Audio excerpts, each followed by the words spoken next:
Hello, everybody.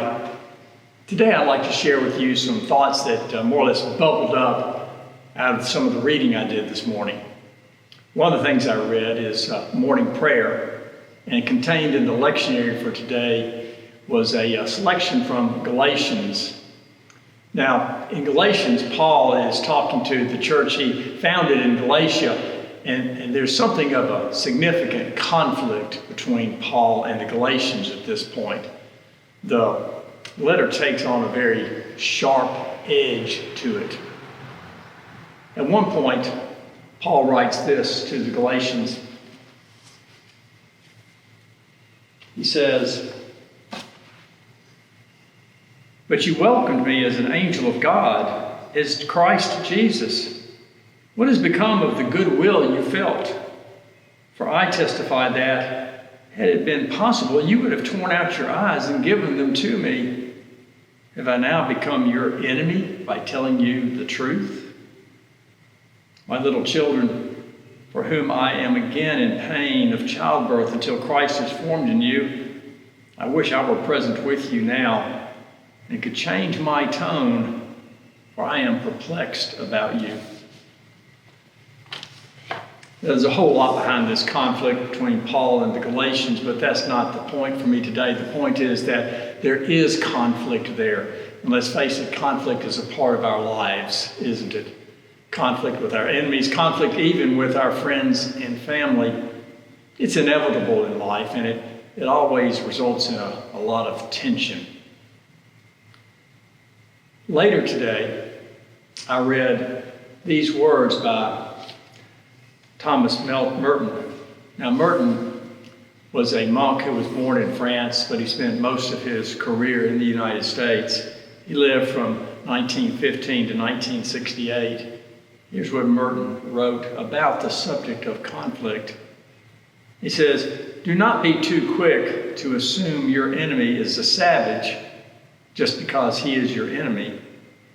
Perhaps he is your enemy because he thinks you are a savage. Or perhaps he is afraid of you because he feels that you are afraid of him. And perhaps if he believed you are capable of loving him, he would no longer be your enemy." Did you notice that when Paul concludes that little passage I wrote, he says, I wish I was there so I could change my tone and how I'm speaking to you.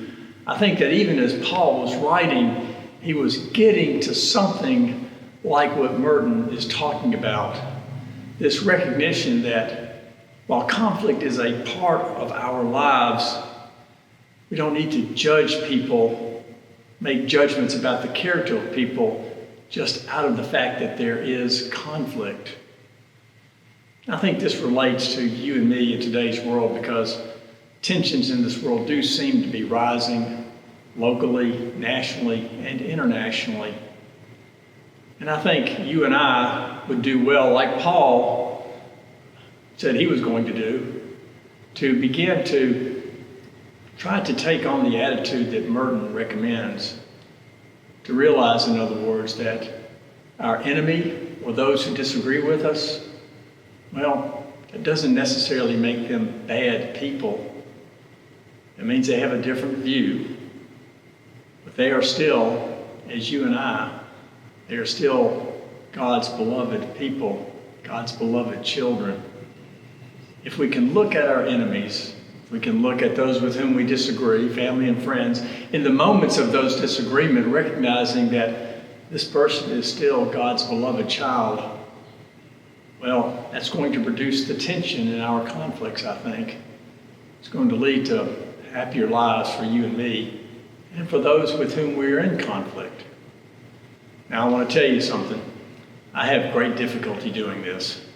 Today, I'm talking into a mirror. In fact, it's going to be one of my Lenten disciplines to try to follow Merton's advice today. So give it some thought.